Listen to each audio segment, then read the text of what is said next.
รูปจุดเรียบสู้เราประมาทตรวจเทศนิกชนได้นิยมตามด้านเทศนาการบิทิพซ้ายระบบอักเกอุทานตัวจิตการปิเชียจิติกรุปบ้านในขณะเป็นนิลงเนี่ยกำปงตายเทศนาในการบิธีกาบสายตัวปิเสได้เปะปอนแต่นังพีประกุลนังตัวตูลมานังสัมผัสวิจารณ์ปีรัฐพิบาลการปิเชียแต่การรัฐพิบาลในประเทศติโมเลสเต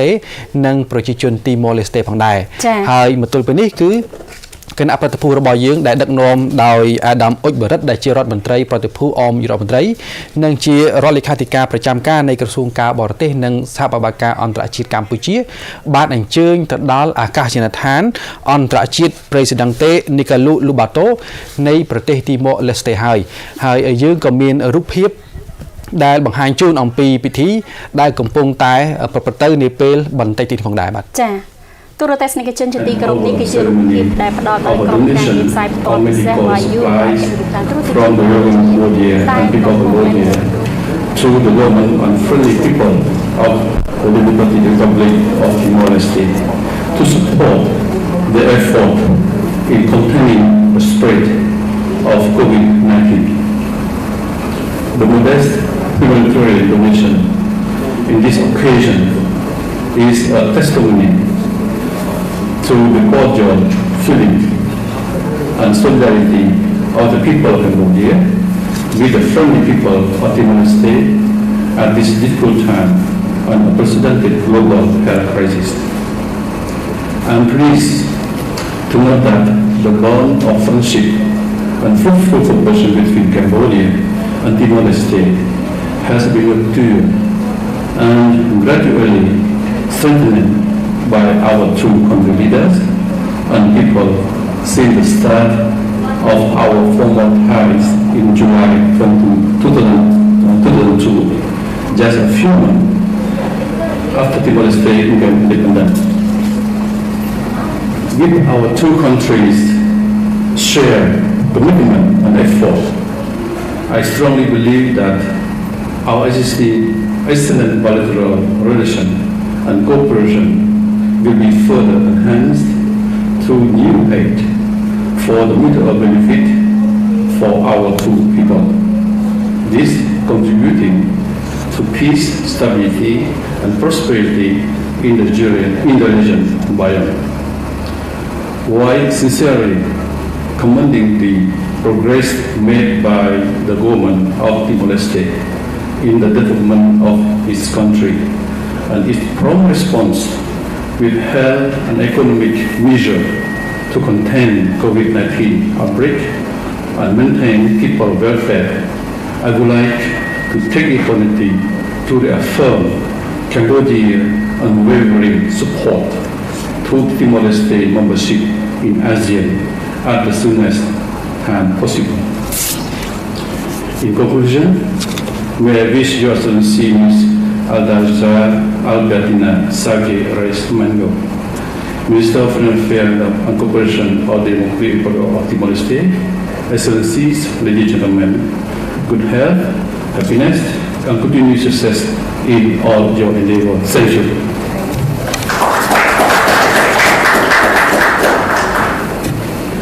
Thank you, Excellency. Now I would like to invite Her Excellency Mrs. Adajita Magu to deliver her remarks.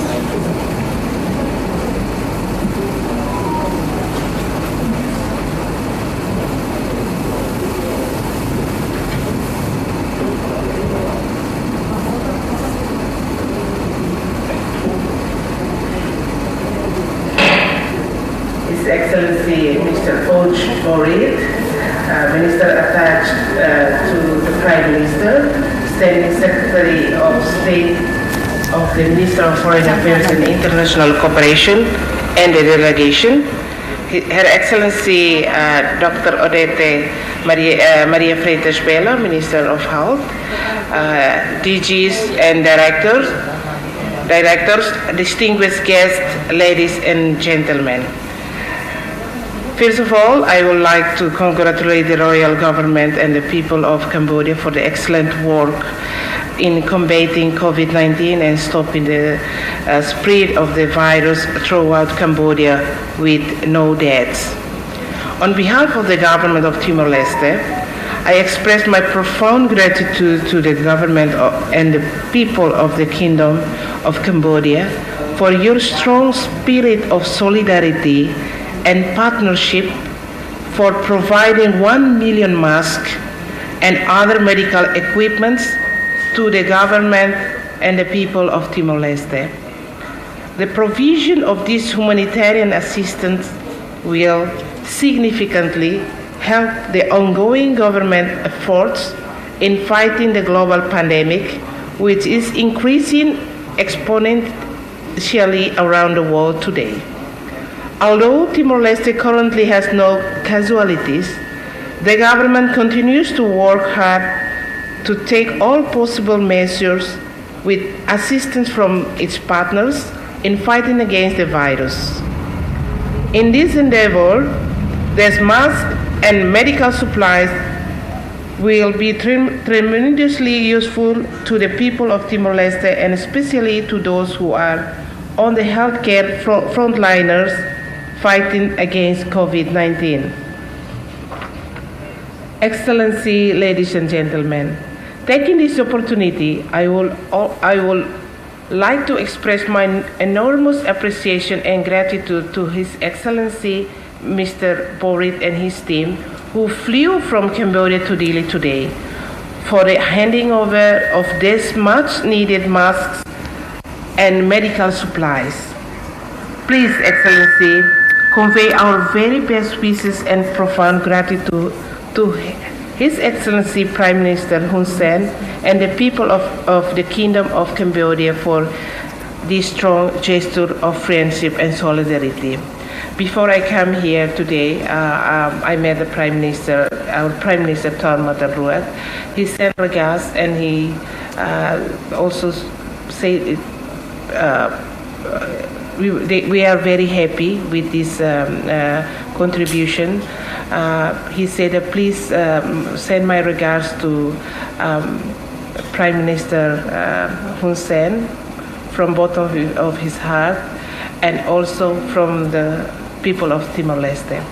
because we are together in the Parliament now, because we are in the process of debating the state budget for 2021. Excellencies,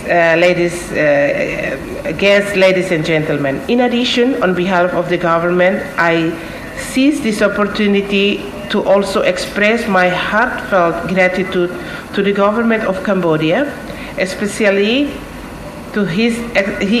Excellency Prime Minister Hun Sen, who has been very active in his support of Timor-Leste's efforts to join ASEAN and the WTO throughout the years. Timor-Leste continues to count on this support in the process towards becoming the 11th member state of ASEAN in the very near future. I look forward to continuing our existing good cooperation between the government of Timor-Leste and the Kingdom of Cambodia to further strengthen our relations at a bilateral, regional, and multilateral level in the years to come. Excellency, last but not least, we wish you all the safe flight back to your destination. Thank you. Excuse me.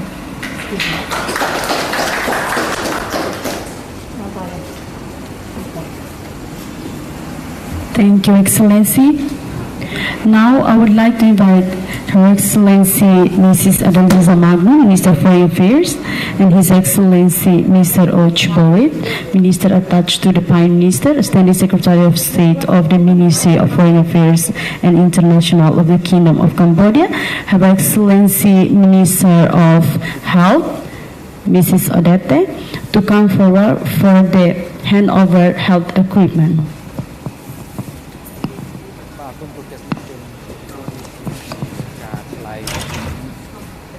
បាទទូរទស្សនិកជនជាទីគោរពនេះគឺជាការថ្លែងចំណាប់អារម្មណ៍របស់គណៈប្រតិភូតំណាងប្រទេសទាំងពីរដែលមានអាដាមអ៊ុចបរិត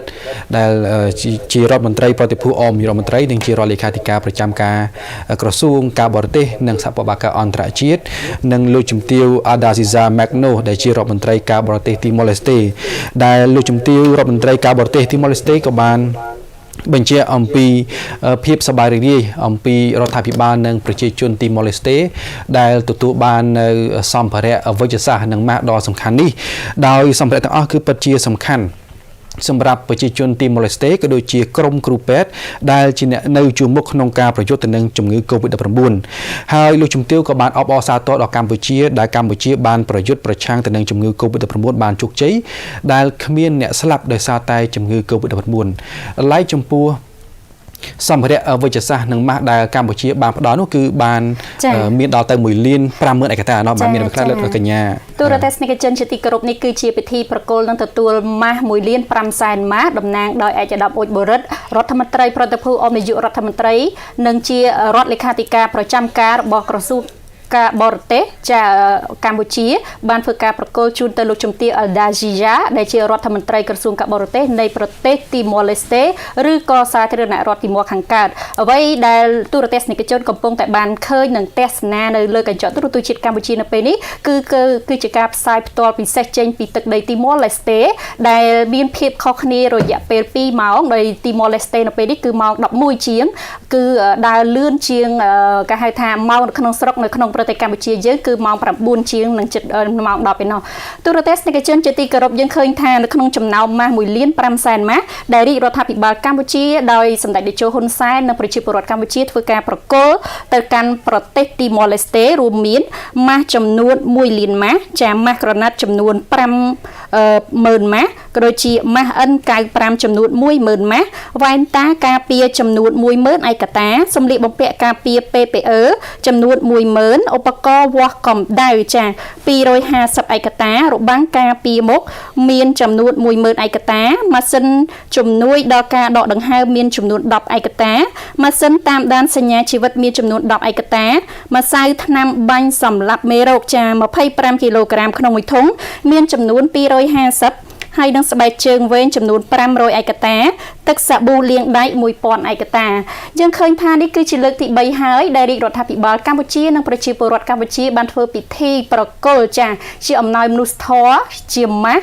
ដ៏ច្រើនគេហៅថាតាំងពីដល់ទៅកាន់ប្រទេសឡាវប្រទេសមីយ៉ាន់ម៉ានេះគឺជាលើកទី3ទៅកាន់ប្រទេសទីម៉ូឡេស្តេដែលទីម៉ូឡេស្តេគឺជាមួយដែលធ្លាប់បានដាក់បញ្ចូលខ្លួនឯងទៅក្នុងសមាជិកគេហៅថាសមាគមប្រជាជាតិអាស៊ីគ្នាហៅកាត់ថាអាស៊ានគឺជាកូនពៅសមាជិកកូនពៅទី11ហើយកាលពីឆ្នាំ2019ចានៅខែមិថុនាសម្ដេចតេជោហ៊ុនសែនក៏ធ្លាប់បានលើកឡើងថាសម្ដេចមានការគាំទ្រចំពោះសមាជិកភាពរបស់ទីម៉ូឡេស្តេនៅក្នុងសមាគមប្រជាជាតិអាស៊ីអាគ្នេយ៍ហៅកាត់ថាអាស៊ានដោយសម្ដេចធ្លាប់បានទៅទស្សនកិច្ចនិងមើលឃើញពីការរីកចម្រើនរបស់ប្រទេសទីម៉ូឡេស្តេ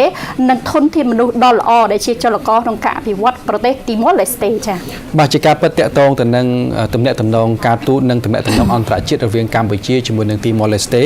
គឺបានធ្វើឡើងតាំងពីឆ្នាំ2002មកម្លេះក្រោយពីទីម៉ូឡេស្តេបានទទួលឯករាជ្យហើយប្រហែលខែក្រោយមកគឺកម្ពុជាក៏បានបង្កើតទំនាក់ទំនងការទូតរវាងកម្ពុជាជាមួយទីម៉ូឡេស្តេដោយមានការធ្វើទស្សនកិច្ចផ្លូវការរបស់ប្រមុខដឹកនាំបាទរាជរដ្ឋាភិបាលកម្ពុជាក៏ដូចជាប្រមុខដឹកនាំនៃរដ្ឋាភិបាលទីម៉ូឡេស្តេហើយបើតាមរបៀបវរៈនៃកម្មវិធីពិធីប្រគល់និងទទួលម៉ាស់និងសម្ភារៈវិទ្យាសាស្ត្រជាង1,50,000 ឯកតានៅក្នុងព្រឹកនេះគឺនឹងបញ្ចប់នាពេលបន្តិចទៀតនេះហើយគណៈប្រតិភូកម្ពុជាដែលដឹកនាំដោយអាដាមអ៊ុចបរិតរដ្ឋមន្ត្រីប្រតិភូអមនាយករដ្ឋមន្ត្រីនិងជារដ្ឋលេខាធិការប្រចាំការក្រសួងការបរទេសនិងសហប្រតិបត្តិការអន្តរជាតិកម្ពុជានឹងអញ្ជើញមាតុភូមិនិវត្តន៍មកកម្ពុជាវិញហើយប្រតិភូកម្ពុជានឹងមកដល់អាកាសយានដ្ឋានអន្តរជាតិភ្នំពេញនៅម៉ោង3 maybe during the ASEAN summit but unfortunately because of the COVID-19 we have to respect the rule of the WHO to maintain the well-being of our friends and on behalf of my colleague my delegation I would like to express my successing to Your Excellency, the Minister of Health. I'm very sorry that I could not recognize your name. But anyway, I very very thankful for your warm hospitality extended to me and my delegation. And I would like to take the opportunity to express our congratulations to Your Excellency and through you to the people and government of Timor-Leste in occasion of the auspicious occasion of the Independent Days of the Democratic Republic of Timor-Leste. And sure, you have received already, for the congratulatory message from our leader addressed to your leader, and we are looking forward to working closely with Your Excellency, Minister of Health, and all your colleagues in Ministry of or in the government of Timor-Leste for boosting of our mutual cooperation, fruitful cooperation, and in all field. Frankly speaking, during my trip from Phnom Penh, I tried to read and reread and review, all these memo from my colleague, and very sorry, as I said, I'm very sad to see, the trade volume between our two countries is very, very small. Your ambassador, he was with me at the airport this morning.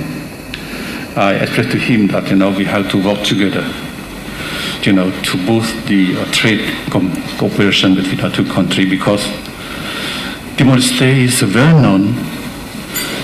One country they produce the best coffee. So in the world, not only the region, in the world. And for Cambodia, Excellency, we have the best rice. Why the two brother and sister could not, build a bridge, to develop trade, economic, between our two friendly people. That is the point. We have to try our effort, to boost, this relationship, Excellency, for the benefit of our two people. And also, I noted that the exchange, the people to people, remain, very modest. So I think that Your Excellency, our Ministry of Foreign Affairs, my minister, we have to work together, Excellency, to, push forward, for the exchange program, people to people exchange, in order that, the two people can understand each other, to how to know, to read, to know our cultural, our tradition, it will be, first enhanced, which is called the basic of the friendship in brotherhood. Thank you. Thank you so much, Minister Och, for your kind words. I also want to congratulate the Cambodia that just celebrated Independence Day in 9th of November. So we sharing the same month. We are 28th of November, and Cambodia is 9th of November, celebration of National Day. So I'm sad that you cannot go around and see the city. You just stay here for 1 hour. I really want to show you around. It's your first time to Timor-Leste, right? So hopefully that we have a Timorese coffee that later you can try. And then so I'm very pleased that you already know the quality of our coffee. And then we have some beverage and snacks that I hope that you can try before. And regarding sorry, this is from you, Excellency. The coffee in Cambodia almost everywhere, even in a remote control or remote area. Everybody Some drinks coffee. coffee. Okay. So the coffee that we Cambodia produce ourselves, but it's not sufficient at all, and we import from Laos, from Vietnam, our neighboring country. But always, like my prime minister, he's always attached his friendship to our Timor-Leste brother. So that's why I have this idea to raise to your ambassador. Yeah. And now to you personally, to think about how we can to build a bit, to exchange coffee from Timor-Leste to Cambodia and rice Cambodia to Timor-Leste. Now we later we can talk about it when the situation become normal. Now we already have a vaccine. Hopefully that we can have an access to the vaccines as soon as possible. We can negotiate that, and also next week we will have the last but assessment. Yeah, the last assessment to economic pillar for ASEAN accession. After that, most of the technical preparation for assessment is done. So just now waiting for feedback from the ASEAN Secretariat and the other members. So we also on the way to become a member of WTO. It's two things that in the process we try to be simultaneously we do it together, become a member of ASEAN and also WTO. So I think it's time for us to talk about the trade between Cambodia and Timor-Leste, and then we can see maybe we can negotiate the trade on coffee and rice. It's a good start to talk about that. Thank you. So you like the coffee? Okay. It's a very strong or it's less strong? I think that is not really strong, not very strong. Oh, Very, you're coffee drinker then.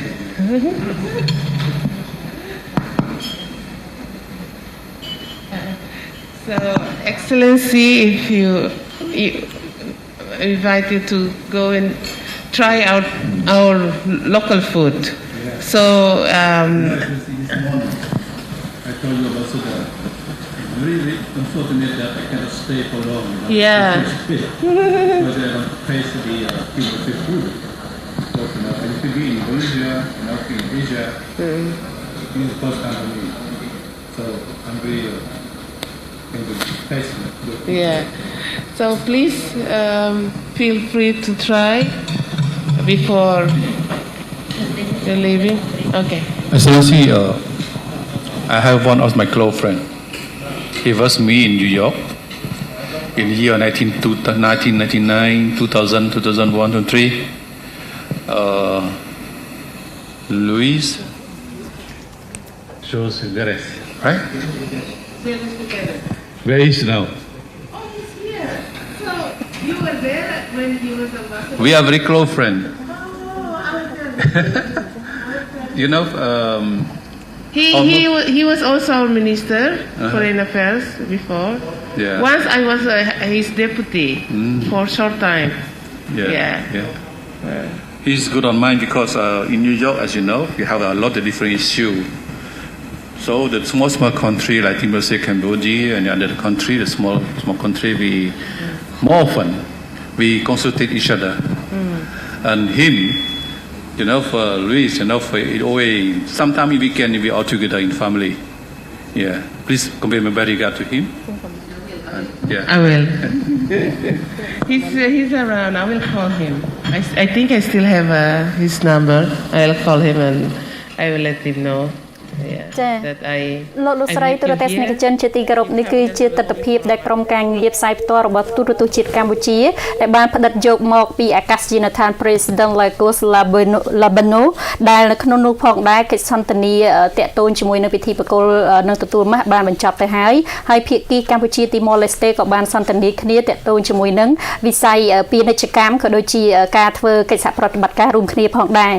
នេះខ្ញុំក៏សូមជម្រាបជូនទូរទស្សនិកជនឲ្យបានជ្រាបថាមិនត្រឹមតែប្រទេសទីម៉ូឡេស្តេដែលរាជរដ្ឋាភិបាលកម្ពុជាធ្វើការប្រគល់ម៉ាស់ជាអំណោយមនុស្សធម៌អំឡុងពេលពិភពលោកកំពុងតែជួបពើប្រទះជាមួយនឹងវិបត្តិវីរុស COVID-19 ប៉ុណ្ណោះទេនៅថ្ងៃម្សិលមិញផងដែរសម្ដេចតេជោហ៊ុនសែននាយករដ្ឋមន្ត្រីនៃព្រះរាជាណាចក្រកម្ពុជាក៏បានធ្វើការប្រកាសប្រគល់ម៉ាស់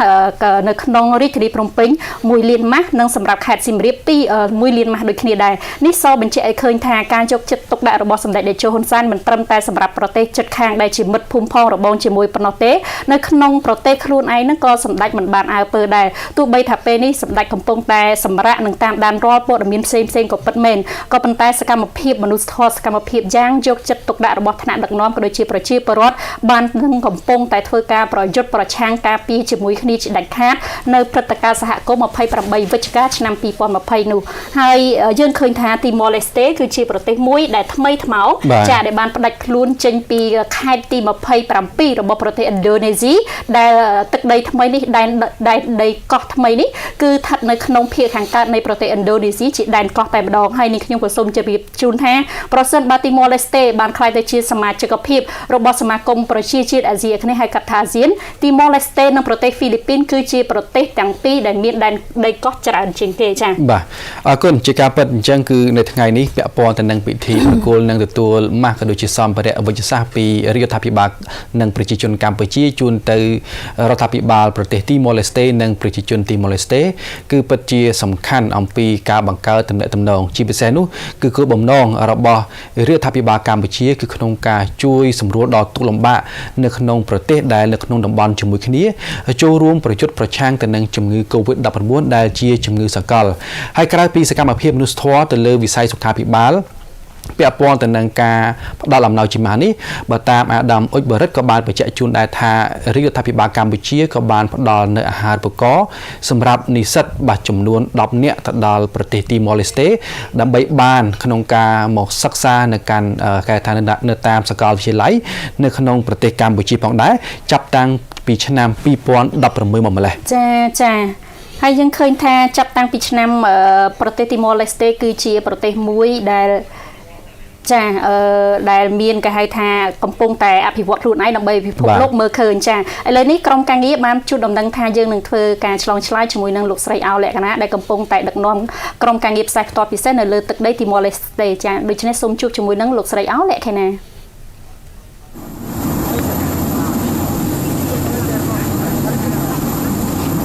បាទ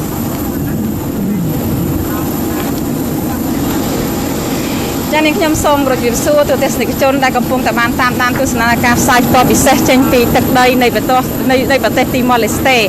ចា៎ដោយដែលទូទេសនិកជនបានតាមដានទស្សនាបាញ់មិញអញ្ចឹងទូទេសនិកជនបានឃើញហើយពិធីប្រគល់និងទទួលក្រៅអធិបតីភាពឯកឧត្តមអ៊ុចបរិតរដ្ឋមន្ត្រីប្រតិភូអមនាយករដ្ឋមន្ត្រីនិងជារដ្ឋលេខាធិការប្រចាំការនិងលោកជំទាវរដ្ឋមន្ត្រីការបរទេសប្រទេសទីម៉ូឡេស្តេហើយកម្មវិធីប្រគល់គឺបានបញ្ចប់ហើយក៏ប៉ុន្តែនៅពេលនេះនាងខ្ញុំដែលកំពុងតែរាយការណ៍ចេញពីព្រលានយន្តហោះអន្តរជាតិនៅក្នុងប្រទេសទីម៉ូនេះក៏សូមបង្ហាញជូនទូទេសនិកជនអំពីទស្សនវិជ្ជានៃការរើអីវ៉ាន់ចេញពីយន្តហោះពិសេសដែលយើងដឹកពីព្រលានយន្តហោះអន្តរជាតិភ្នំពេញមកប្រគល់ជូនដល់ប្រជាជននិងរដ្ឋាភិបាលប្រទេសទីម៉ូឡេស្តេទូទេសនិកជនជាទីគោរពបើទោះបីជាកម្ពុជាកំពុងប្រឈមនឹងការលំបាកបង្កឡើងដោយជំងឺរាតត្បាត COVID-19 យ៉ាងណាក៏ដោយក៏កម្ពុជានៅតែបន្តផ្ដល់ការឧបត្ថម្ភម៉ាស់និងសម្ភារៈបរិក្ខារវិទ្យាសាស្ត្រដល់ប្រទេសទីម៉ូឡេក្រោយពីបានផ្ដល់ជូននៅប្រទេសឡាវនិងប្រទេសមីយ៉ាន់ម៉ា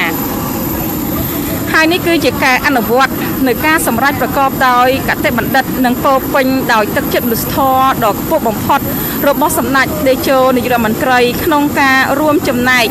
ជួយចែករំលែកការលំបាកដែលប្រទេសជាមិត្តកំពុងប្រយុទ្ធប្រឆាំងនឹងជំងឺ Covid-19 ការសម្រេចរបស់សម្ដេចតេជោនាយករដ្ឋមន្ត្រីដែលពោរពេញទៅដោយមេត្តាករុណានិងសប្បុរសធម៌ដ៏ធំទូលំទូលាយនេះមិនមែនមានតែពេលនេះទេដោយដែលទូរទស្សនិកជនធ្លាប់បានដឹងហើយថាសម្ដេចធ្លាប់បានអនុញ្ញាតឲ្យនាវាទេសចរវេស្ទ័រដាំដែលមានមនុស្សប្រមាណជាជាង 2000 នាក់ចូលចតនៅកំពង់ផែក្រុងព្រះសីហនុហើយសកម្មភាពនេះបានធ្វើឲ្យកម្ពុជាមានកិត្តិនាមល្បីរន្ទឺនៅលើឆាកអន្តរជាតិទឹកចិត្តមនុស្សធម៌របស់សម្ដេចជាសក្ខីភាពបញ្ជាក់ឲ្យឃើញពីស្មារតីសាមគ្គីភាពភាតរភាពដែលរដ្ឋាភិបាលនិងប្រជាជនកម្ពុជាមានចំពោះបណ្ដាប្រជាជាតិទាំងអស់ដោយមិនរើសអើងទូរទស្សនិកជនជាទីគោរពកម្ពុជានិងទីម៉ូឡេសមានទំនាក់ទំនងការទូតតាំងពីថ្ងៃទី29ខែកក្កដាឆ្នាំ2002ក្រោយពីទីម៉ូឡេសទទួលបានឯករាជ្យកាលពីថ្ងៃទី20ខែឧសភាឆ្នាំ2002គឺមានរយៈពេល1ខែជាងតែប៉ុណ្ណោះក្រោយពីការទទួលឯករាជ្យរបស់ទីម៉ូឡេសទំនាក់ទំនងរវាងប្រទេសទាំងពីរមានការរីកចម្រើនជាបន្តបន្ទាប់តាមរយៈការផ្លាស់ប្ដូរទស្សនកិច្ចថ្នាក់ដឹកនាំប្រទេសទាំងពីរជាការសង្កេតថ្នាក់ដឹកនាំទីម៉ូឡេសប្រមុខរដ្ឋប្រមុខរដ្ឋាភិបាលរដ្ឋមន្ត្រីការបរទេសធ្លាប់បានមកបំពេញទស្សនកិច្ចនៅកម្ពុជាចំនួន7លើករួចមកហើយគឺចាប់តាំងពីឆ្នាំ2002ដល់ឆ្នាំ2019ទូរទស្សនិកជនជាទីគោរពប្រទេសទាំងពីរធ្លាប់បានចុះហត្ថលេខាលើកិច្ចព្រមព្រៀងនៅអនុស្សរណៈចំនួន3មួយអនុស្សរណៈស្ដីពីកិច្ចសហប្រតិបត្តិការសេដ្ឋកិច្ចពាណិជ្ជកម្មនិងបច្ចេកទេសកិច្ចព្រមព្រៀងកិច្ចសហប្រតិបត្តិការបច្ចេកទេសនិងសេដ្ឋកិច្ចនិង3អនុស្សរណៈកិច្ចព្រមព្រៀងស្ដីពីកិច្ចសហប្រតិបត្តិការរវាងសភាពាណិជ្ជកម្មប្រទេសទាំងពីរជាមួយគ្នានេះប្រទេសទាំងពីរក៏មានគម្រោងចែករំលែកខាលើកិច្ចព្រមព្រៀងនៅអនុស្សរណៈលើកិច្ចសហប្រតិបត្តិការលើវិស័យផ្សេងទៀតផងដែរកម្ពុជាបានផ្ដល់អាទិភាពពិសេសដោយអនុញ្ញាតឲ្យទីម៉ូឡេសទិញអង្ករពីកម្ពុជាបើទោះបីជារដ្ឋាភិបាលបានសម្រេចមិនអនុញ្ញាតឲ្យនាំអង្ករចេញទៅក្រៅប្រទេសដើម្បីទប់ត្រៀមទប់ទល់នឹងសភាពការនៃការរីករាលដាលនៃជំងឺ Covid-19 យ៉ាងណាក៏ដោយទូរទស្សនិកជនជាទីគោរពនៅលើវេទិកាអន្តរជាតិប្រទេសទាំងពីរគឺមានទំនាក់ទំនងគ្នាយ៉ាងល្អប្រពៃហើយបានជួយគ្នាទៅវិញទៅមកហើយមិនតែប៉ុណ្ណោះប្រទេសកម្ពុជាក៏នៅតែប្រកាន់នូវគោលចំហច្បាស់លាស់ក្នុងការធ្វើយ៉ាងណាដើម្បីឲ្យប្រទេសទីម៉ូឡេសចូលជាសមាជិកអាស៊ាននៅក្នុងប្រទេស11ក្នុងសមាជិកអាស៊ានទូរទស្សនិកជនជាទីគោរពនាងខ្ញុំក៏សូមរំលឹកផងដែរនៅការរាតត្បាតជំងឺ Covid-19 ដែលបានធ្លាប់កើតមានពីមុនមកនេះដែលបានបង្កនៅភាពមិនច្បាស់លាស់និងបញ្ហាប្រឈមយ៉ាងធ្ងន់ធ្ងរជាសកលទៅលើសហគមន៍អន្តរជាតិនិងមនុស្សជាតិទាំងមូលប្រជាជនទាំងអស់លើពិភពលោកត្រូវការចាំបាច់ណាស់នៅសាមគ្គីភាពរឹងមាំនិងកិច្ចប្រឹងប្រែងរួមដើម្បីជំនះលើផលប៉ះពាល់យ៉ាងធ្ងន់ធ្ងរនិងស្ដារឡើងវិញនៅសេដ្ឋកិច្ចសកលទូរទស្សនិកជនជាទីគោរពថ្ងៃនេះគឺជាព្រឹត្តិការណ៍ប្រវត្តិសាស្ត្រថ្មីទៀតដែលប្រមុខរដ្ឋាភិបាលកម្ពុជារបស់យើងបានសម្រេចក្នុងការផ្ដល់ជូននៅម៉ាស់និងសម្ភារៈវិទ្យាសាស្ត្រមួយចំនួនទៀតផ្ដល់ជូននៅដល់ប្រទេសទីម៉ូឡេសបន្ទាប់ពីប្រទេសកម្ពុជារបស់យើងបានផ្ដល់ជូនដល់រដ្ឋាភិបាលនិងប្រជាជនឡាវនិងរដ្ឋាភិបាលនិងប្រជាជនមីយ៉ាន់ម៉ានាពេលកន្លងទៅនេះអំណោយមនុស្សធម៌ដ៏សមរម្យដែលរដ្ឋាភិបាលប្រគល់ជូនដល់ប្រទេសជាមិត្តជាពិសេសគឺជូនដល់ប្រជាជនទីមកខាងកើតនៅក្នុងឱកាសដ៏ថ្លៃថ្លានេះសូមបញ្ជាក់ឲ្យឃើញពីមនោសញ្ចេតនាជាភេទរៈនិងសាមគ្គីភាពរបស់ប្រជាជនកម្ពុជាជាមួយប្រជាជនទីមកខាងកើតនៅក្នុងគ្រាដ៏លំបាកនៃវិបត្តិសុខភាពពិភពលោកដែលពុំធ្លាប់កើតមានឡើងនេះចំណងមិត្តភាពនិងកិច្ចសហប្រតិបត្តិការប្រកបដោយផ្លូវការរវាងកម្ពុជានិងទីមកខាងកើតត្រូវបានពូនជ្រុំនិងពង្រឹងជាបន្តបន្ទាប់ដោយថ្នាក់ដឹកនាំនិងប្រជាជននៃប្រទេសទាំងពីរតាំងពីថ្ងៃបង្កើតទំនាក់ទំនងផ្លូវការរបស់យើងតាំងពីខែកក្កដាឆ្នាំ2002ក្នុងពេលតែប៉ុន្មានខែប៉ុណ្ណោះ ជាមួយកិច្ចខិតខំប្រឹងប្រែងនិងការបដិញ្ញាចិត្តរបស់ប្រទេសយើងទាំងពីររដ្ឋាភិបាលនិងប្រជាជនមានជំនឿជឿជាក់ថាទំនាក់ទំនងទ្វេភាគីដ៏ល្អប្រសើរដែលកំពុងមានស្រាប់និងកិច្ចសហប្រតិបត្តិការលើគ្រប់វិស័យនឹងត្រូវបានពង្រឹងនិងពង្រីកឈានដល់កម្រិតថ្មីមួយទៀតដើម្បីជាប្រយោជន៍ទៅវិញទៅមកសម្រាប់ប្រជាជាតិយើងទាំងពីរនិងជាការរួមចំណែកដល់សន្តិភាពស្ថិរភាពនិងវិបុលភាពនៅក្នុងតំបន់និងពិភពលោកជាមួយនឹងការអបអរសាទរដល់រដ្ឋាភិបាលទីមួយខាងកើតចំពោះការអភិវឌ្ឍប្រទេសជាតិនិងការគ្រប់គ្រងបានទាន់ពេលវេលានៅការរីករាលដាលនៃជំងឺ Covid-19 ផងនោះក្នុងការគ្រប់គ្រងបេក្ខភាពទីមួយខាងកើតរដ្ឋាភិបាលនិងប្រជាជនកម្ពុជាគ្រប់គ្រងនៅបេក្ខភាពទីមួយខាងកើតចូលជាសមាជិកអាស៊ានក្នុងពេលឆាប់ខាងមុខនេះទ្រទស្សនិកជនជាទីគោរពនៅក្នុងឱកាសនេះផងដែរនាងខ្ញុំក៏សូមរំលឹកផងដែរនៅប្រសាសន៍ដ៏ខ្ពង់ខ្ពស់មានតម្លៃមិនអាចកាត់ថ្លៃបានពីបេះដូងដ៏មហាធំទូលាយរបស់សម្ដេចអគ្គមហាសេនាបតីតេជោហ៊ុនសែននាយករដ្ឋមន្ត្រីដ៏ឆ្នើមរបស់កម្ពុជាដែលមានខ្លឹមសារថាកម្ពុជាជាប្រទេសក្រតូចល្អិតតែមានបេះដូងមនុស្សធម៌ធំទូលាយនេះជាពាក្យពេចន៍ពោពេញទៅដោយទស្សនវិស័យទូលំទូលាយដោយបង្ហាញពីចរិតនយោបាយរបស់កម្ពុជាក្នុងវិស័យការទូតសម្ដៅកសាងចំណងមិត្តភាពនិងកិច្ចសហប្រតិបត្តិការដ៏ល្អប្រសើរជាមួយបណ្ដាប្រទេសទាំងអស់នៅក្នុងពិភពលោកដោយផ្អែកលើគោលការណ៍សន្តិសហវិជ្ជមានមិនចូលប៉ះសម្ព័ន្ធដោយមិនរើសអើងប្រទេសធំប្រទេសតូចប្រទេសមានឬប្រទេសក្រគួបផ្សំជាមួយនឹងសកម្មភាពមនុស្សធម៌ជាក់ស្ដែងរយៈពេលកន្លងមកក៏ដូចជាពេលបច្ចុប្បន្នក្នុងការចូលរួមចែករំលែកទុក្ខលំបាករបស់ប្រជាជាតិផ្សេងទៀតនៅទូទាំងពិភពលោកតាមរយៈការផ្ដល់អំណោយមនុស្សធម៌ដោយបានលើកឡើងខាងលើនឹងការចូលរួមកិច្ចសហប្រតិបត្តិការសន្តិភាពក្រោមឆ័ត្រអង្គការសហប្រជាជាតិកិត្យានុភាពកិត្តិនាមនិងកិត្តិយសកម្ពុជាត្រូវបានលើកស្ទួយទាំងនៅក្នុងតំបន់និងនៅលើឆាកអន្តរជាតិ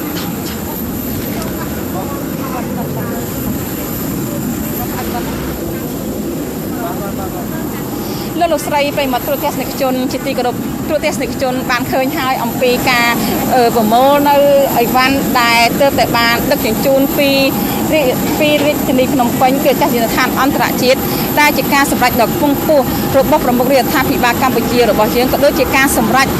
ផងដែរតំណាងឲ្យប្រជាជនកម្ពុជាដែលតែងតែមានចិត្តនិងបេះដូងមនុស្សធម៌គឺតែងតែបានជួយគ្នានៅក្នុងគ្រាលំបាកគឺចែកគ្នាទៅវិញទៅមកនៅក្នុងគ្រាដែលប្រទេសក៏ដូចជាពិភពលោកទាំងមូលរួមគ្នាធ្វើយ៉ាង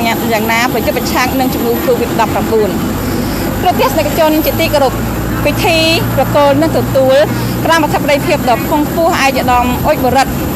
រដ្ឋមន្ត្រីប្រតិភូអមនាយករដ្ឋមន្ត្រីនិងជារដ្ឋលេខាធិការប្រចាំការនិងមានវត្តមានដ៏ខ្ពង់ខ្ពស់លោកជំទាវរដ្ឋមន្ត្រីការបរទេសនៃប្រទេសទីមួយខាងកើតដែលទ្រទស្សនិកជនបានតាមដានទស្សនានៅពេលនេះសូមបញ្ចប់តែប៉ុណ្ណេះនៅពេលនេះនាងខ្ញុំអោលក្ខណារាយការណ៍ចេញពីអាកាសយានដ្ឋានអន្តរជាតិនៃប្រទេសទីមួយខាងកើតព្រមទាំងក្រុមការងារសូមថ្លែងអំណរគុណចំពោះការទេសនារបស់លោកអ្នកនាងខ្ញុំសូមប្រកល់ទូរទស្សន៍បន្តជូនដល់ពិធីការនីព្រមទាំងក្រុមការងារនៅឯស្នាក់ការកណ្ដាលនៃរាជធានីភ្នំពេញវិញម្ដងសូមអរគុណសូមជម្រាបលាចាអរគុណច្រើនលោកស្រីអោលក្ខណាដែលបានដឹកនាំក្រុមការងារទូរទស្សន៍ជាតិកម្ពុជាទៅផ្ដិតយកទាំងរូបភាពក៏ដូចជាធ្វើសេចក្តីរាយការណ៍លម្អិតតាក់ទងជាមួយនឹងចាពិធីប្រគល់និងទទួលម៉ាស់ពីរាជរដ្ឋាភិបាលកម្ពុជាទៅកាន់សាធារណរដ្ឋទីម៉ូខាងកើតឬក៏ទីម៉ូឡេស្តេយើងឃើញថាពិធីប្រគល់និងទទួលម៉ាស់ពីរាជរដ្ឋាភិបាលកម្ពុជាដែលដឹកនាំដោយចាឯកឧត្តមអុចបរិទ្ធដែលជារដ្ឋមន្ត្រីប្រតិភូអមនាយករដ្ឋមន្ត្រីនិងជារដ្ឋលេខាធិការចារដ្ឋលេខាធិការក្រសួងប្រចាំការក្រសួងការបរទេសភាគីកម្ពុជាទៅកាន់លោកជំទាវ Aldagia Albertina បានបញ្ចប់ទៅហើយយើងនឹងចងចាំទាំងអស់គ្នានេះគឺជាព្រឹត្តិការណ៍បេសកកម្មពិសេសលើកទី3ដែលកម្ពុជាខ្លួនឯងអំឡុងពេលដែលមានគេហៅថាពើប្រទេសនឹងវិបត្តិគេហៅថាឆ្លងនៅក្នុងសហគមន៍ក្តីក៏ប៉ុន្តែបេះដូងរបស់ប្រទេសកម្ពុជានិងប្រជាជនកម្ពុជាគឺធំធេងមិនអាចកាត់ថ្លៃបានអរគុណយើងឃើញថាកម្មវិធីផ្សាយផ្ទាល់ពិសេសតែពិធីប្រគល់និងទទួលម៉ាស់របស់រាជរដ្ឋ រដ្ឋាភិបាលពីរាជរដ្ឋាភិបាលកម្ពុជាទៅកាន់រដ្ឋាភិបាលទីម៉ូឡេស្តេបានបញ្ចប់ទៅហើយគោរពជូនពរក្រុមការងារដែលដឹកនាំដោយឯកឧត្តមអ៊ុចបូរិតត្រឡប់មាតុភូមិនិវត្តមកវិញចាទទួលបានសុខសុវត្ថិភាពទាំងអស់គ្នាហើយអរគុណចំពោះការចំណាយពេលវេលាដ៏មានតម្លៃរបស់លោកអ្នកតាមដានកម្មវិធីផ្សាយផ្ទាល់ពិសេសរបស់ទូរទស្សន៍ជាតិកម្ពុជានិងកម្មវិធីនានាផងដែរគោរពជូនពរលោកអ្នកទទួលបានសុខភាពល្អនិងការពារឲ្យបានជាប់លាប់ជាមួយនឹងការពាក់ម៉ាស់លាងដៃជាមួយនឹងសាប៊ូឬក៏អាល់កុលដើម្បីយើងទាំងអស់គ្នាប្រយុទ្ធប្រឆាំងឲ្យបានមិនឲ្យមានការឆ្លងមេរោគនៅក្នុងសហគមន៍ចាប់តាំងពីថ្ងៃ28វិច្ឆិកាឬក៏យើងហៅថាព្រឹត្តិការណ៍សហគមន៍28វិច្ឆិកានោះនៅពេលនេះសូមអរគុណនិងសូមជម្រាបលា